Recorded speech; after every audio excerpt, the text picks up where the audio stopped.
Journalist నవత. మొత్తానికి ఈరోజు నేను ఒక విషయాన్ని క్లారిటీగా చెప్పాలని వీడియో చేస్తున్నా. ఈ వీడియో ఎవరి మనోభావాలను లేకపోతే ఏ పార్టీ మనోభావాలను దెబ్బతీయడానికి కాదు. ఒకసారి ఆలోచించండి.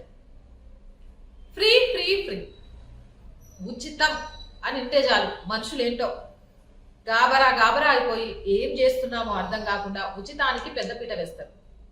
ఈరోజు ఆ ఉచితాల ప్రభావం ఎక్కడి దాకా వెళ్ళిపోయింది అనేది ఒకసారి మనం ఆలోచించాల్సి వస్తే, చాలా దేశాలను ఈరోజు ఆ ఉచితాలు ఆర్థిక సంక్షోభానికి గురి చేశారు. నేను నిన్ననే ఒక ఫ్రెండ్ వీడియోలో చూసిన, వెనిజులా లాంటి దేశం, వెనిజులా అంటే ప్రపంచంలో అన్ని దేశాలకు ఆయిల్ సప్లై చేయగలిగిన దేశం అట. ఆ దేశానికి సంబంధించి ఫ్రెండ్ వీడియోలో చూసిన తర్వాత, అరే ఇంత డబ్బున్న దేశం కూడా ఇలా అయిపోతుందా? బాగా ఆయిల్ అమ్ముకోవడం, వచ్చిందంతో వ్యవసాయం చేయడం లేదు, లేకపోతే వ్యాపారం చేయడం లేదు, ఏది లేదు. పక్క దేశాల నుంచి ఇంపోర్ట్ చేసుకోవడం తినడం, పక్క దేశాల నుంచి ఇంపోర్ట్ చేసుకోవడం తినడం, పక్క దేశాల నుంచి ఇంపోర్ట్ చేసుకోవడం తినడం. లాస్ట్కి ఏమైపోయిందంటే ఒకానొక దశలో ఆయిల్ రేట్స్ తగ్గిపోయాయి. ఆల్రెడీ బద్దకస్తులు అయిపోయారు, ఏం చేసుకోలేని స్థితిలోకి వచ్చేసారు. తిని కూర్చోవడం అలవాటు పడ్డ ప్రాణాలు కదా. ఏమవుతుంది?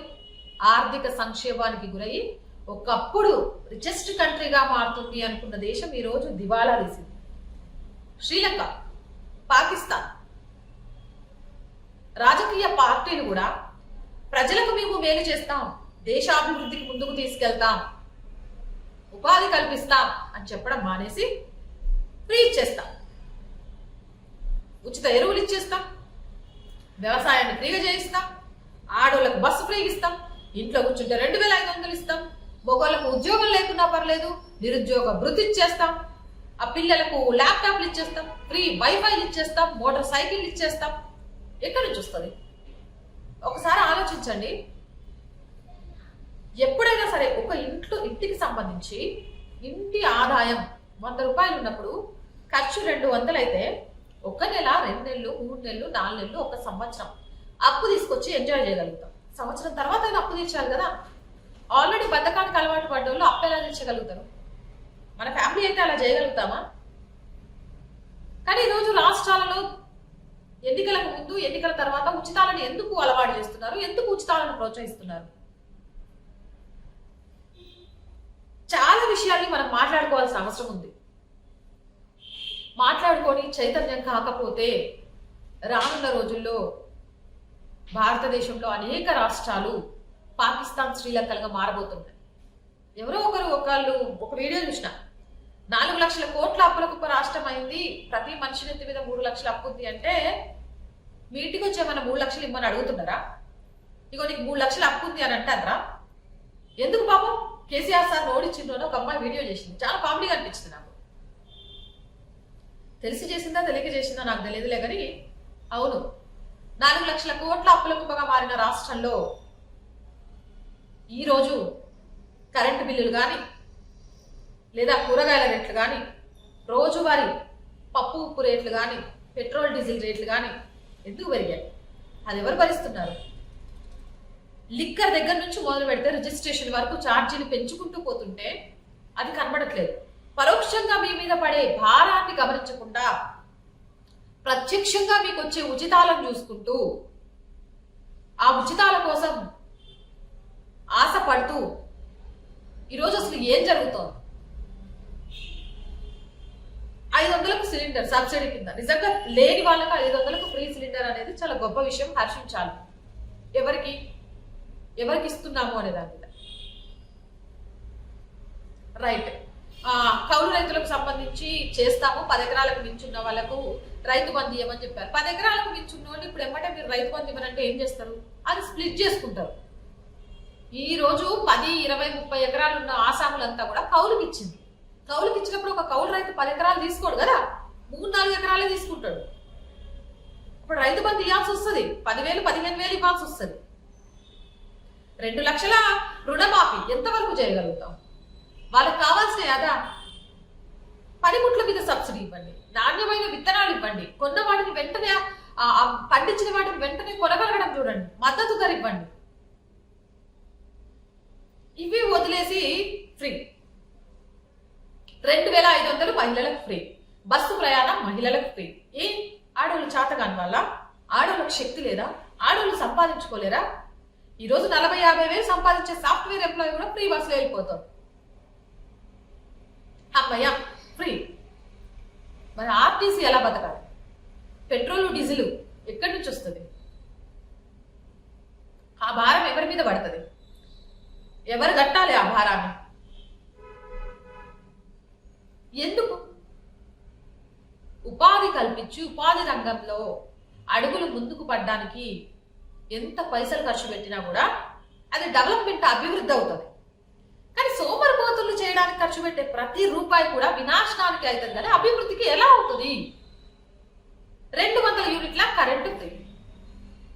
ఆల్రెడీ 85 కోట్లు 80,000 కోట్ల పైచిలకు తెలంగాణకు సంబంధించి విద్యుత్ బకాయిలు అప్పుల కుప్పలు ఉన్నాయని తెలుస్తోంది. మరి ఇంత అప్పుల కుప్పలుగా ఉన్నప్పుడు రైతులకు కరెంటు ఫ్రీ, 200 యూనిట్ల కరెంటు ఫ్రీ ఎక్కడి నుంచి వస్తుంది? ఫ్రీ ఫ్రీ ఫ్రీ ఫ్రీ 200 యూనిట్ల కరెంట్ అంటే 4 కోట్ల జనాభా దగ్గర తెలంగాణలో వేసుకుందాం. 4 కోట్ల జనాభాలో ఇంటికి 4 వేసుకుంటే సరే, 1 కోటి జనాభా వేసుకుందాం. 1 కోటి జనాభాలో ఒక 80 లక్షల ఇల్లు వేసుకుందాం. 80 లక్షల ఇల్లు ఇంటూ 200 ఉచిత కరెంటు. అందరు 200 యూనిట్లేనా? అంతకంటే ఎక్కువ కలుస్తారు కదా. అంటే సరే, మినిమం సగం మంది 50 లక్షల మందిని వేసుకుందాం. 50 లక్షలు ఇంటూ 200 యూనిట్ల కరెంటు బిల్లు ఎవరు కడతారు? ఈరోజు కర్ణాటకలో పరిస్థితి ఏంటి? కరెంట్ లేదు, అక్కడ కరెంట్ సప్లై లేదు. ఇప్పటికే నార్త్ సౌత్ కు సంబంధించి పవర్ సప్లైకి సంబంధించి బాండ్లతో సహా అప్పులు తీసుకొని అర్థం కాని సిచ్యువేషన్ లో ఉన్నారు. ఇప్పుడు ఈ ఉచితం ఎవరికి నష్టాన్ని కలిగిస్తుంది? పేదోడికి ఇల్లు కట్టిస్తున్నాడు, రైట్, అది చాలా గొప్ప విషయం, ఒప్పుకోవాలి. కానీ ఎంతమంది పేదవాళ్ళ వరకు వెళ్తున్నాయి? ఈరోజు ఉద్యోగాలు మీరు ఫ్రీ ఫ్రీ ఫ్రీ అని పెట్టే బదులు ఉద్యోగ కల్పనలో ఒక నెలాగండి మీ ఉద్యోగాలకు నోటిఫికేషన్ ఇస్తున్నాం, ఉద్యోగాలు ఇస్తున్నాం. ఆ ఉద్యోగాలతోటి ఉపాధి పెరుగుద్ది, ఉపాధితోటి అభివృద్ధి పెరుగుతుంది. బిజినెస్, స్మాల్ స్కేల్ బిజినెస్ పెట్టుకోవడానికి డబ్బులు ఇస్తే ఆ స్మాల్ స్కేల్ బిజినెస్ ద్వారా ట్యాక్సుల రూపంలో మరో రూపంలో రాష్ట్రానికి ఆదాయం వస్తుంది. అటు పక్క నుంచి వాళ్ళ కాళ్ళ మీద వాళ్ళు నిలబడగలిగే వాళ్ళు ఉంటారు. ఒక వికలాంగులకు ఏమీ చేయలేని వాళ్ళకు ఉచితాలు ప్రకటిస్తున్నామంటే ఒక అర్థం, లేదా సబ్సిడీలు అందిస్తున్నామంటే ఒక అర్థం. కానీ ప్రతిదీ ఉచితం అని అలవాటు చేస్తే, ఉచితం అని మైండ్ సెట్ మనిషికి కూడా ఎంత బుర్రలో పడుతుంది అంటే,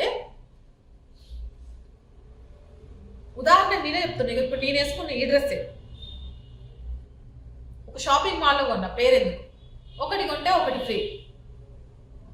బా 1000 రూపాయలు పెడితే 2 డ్రెస్సులు వస్తున్నాయి, ఏముందిలే. కొన్న 4 డ్రెస్సులు, ఈ డ్రెస్ ఇంత మాత్రం మిగిలింది, 3 డ్రెస్సులు ఒక్క ఉతికి పోయింది. మనం ఆలోచించాం. ఉచితం అనగానే మన బుర్రలో ఎట్లయిపోయింది అంటే, రారా అని పిలిచినట్టు వెళ్ళిపోతాం. దానికి నాణ్యత ఉందా? దానికి మనం అంత పెట్టొచ్చా? ఉచితం అనే పేరుతో మనం మోసపోతున్నామా అని కూడా ఆలోచన చేయం. ఈరోజు ప్రభుత్వాలు, ఒక తెలంగాణ రాష్ట్రం అనే కాదు, భారతదేశంలో అనేక రాష్ట్రాలలో ఉచితాలు అని పెట్టగానే ఓట్లేసి గెలిపించేసి అందరాన్ని ఎక్కిస్తున్నాం. కానీ ఆ ఉచితాల పేరుతో ప్రభుత్వం మనం పెట్టాలి అంటే మన దగ్గర నుంచే మళ్ళీ వసూలు చేయాలి. లిక్కర్ రేట్లు పెంచడం,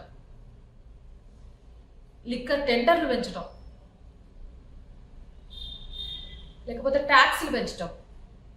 ఎక్కడి నుంచి?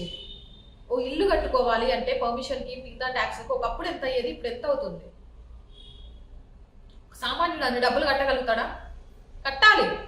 ఎందుకంటే మన ఇంట్లో ఉచిత బస్సు వాడుకుంటున్నాం, ఉచిత కరెంటు వాడుకుంటున్నాం, ఉచితం కోరుకుంటున్నాం, ఉచితం కావాలి అనుకుంటున్నాం. ఉచితం కావాలి అనుకున్నప్పుడు పరోక్షంగా ఆ భారాన్ని మోయడానికి కూడా సిద్ధంగా ఉండాలి.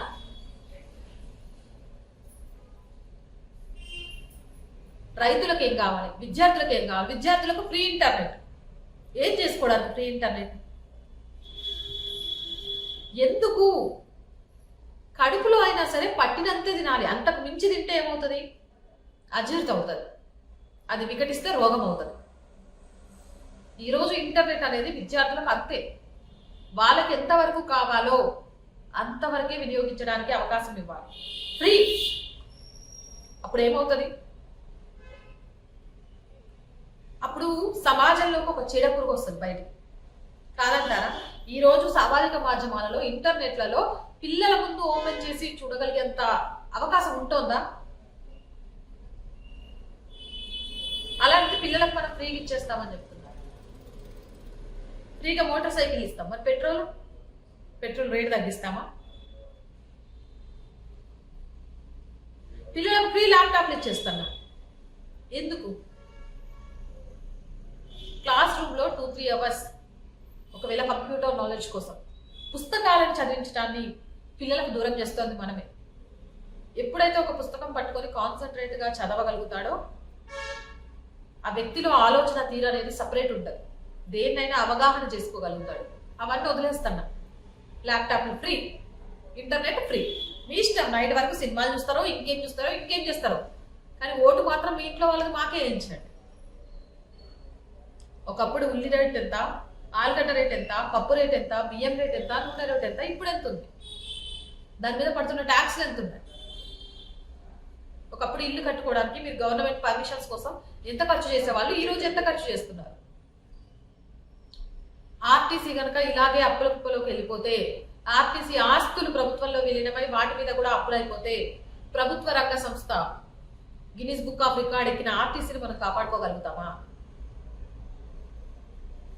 ఒక్కసారి ఫ్రీకి అలవాటు పడ్డా మనం మళ్ళీ టికెట్ పెడితే కొనగలుగుతామా? కొంటామా? సో ఫ్రీ ఫ్రీ ఫ్రీ అని దేశంలోని అనేక రాష్ట్రాల్లో చప్పట్లు కొడుతున్న జనాలంతా ముందుంది ముసల పండగ, అనుభవించడానికి సిద్ధంగా ఉన్నట్టు. ఉచితంగా వచ్చేది ఏదైనా కూడా రోగం, కష్టపడితే వచ్చేదే భోగం. ఆ విషయాన్ని గుర్తుపెట్టుకోండి. కష్టపడకుండా, అర్హత లేకుండా ప్రభుత్వం నుంచి ₹1 ఉచితంగా తీసుకోవాలని చూసినా మీ కాళ్ళ కింద మీరే 6 అడుగుల గొయ్యి దోవుకుంటున్నట్టు. ఇది వాస్తవం. ఈరోజు మీకు, రేపు మీ పిల్లల భవిష్యత్తును కూడా అంధకారంగా మార్చడానికి కారణమవుతుంది. రాజకీయ నాయకులు, ప్రభుత్వాలు కూడా ఉచితాలు అనేవి లేకుండా ప్రజాస్వామ్యాన్ని నిలబెట్టే రోజు రావాలని మనస్ఫూర్తిగా కోరుకుందాం, వాళ్ళని వేడుకుందాం. ఇలాంటి మోర్ వీడియోస్ కోసం జర్నలిస్ట్ నవత ఛానల్ వెంటనే సబ్స్క్రైబ్ చేయండి. వీడియో నచ్చిందా? లైక్ చేయండి, షేర్ చేయండి.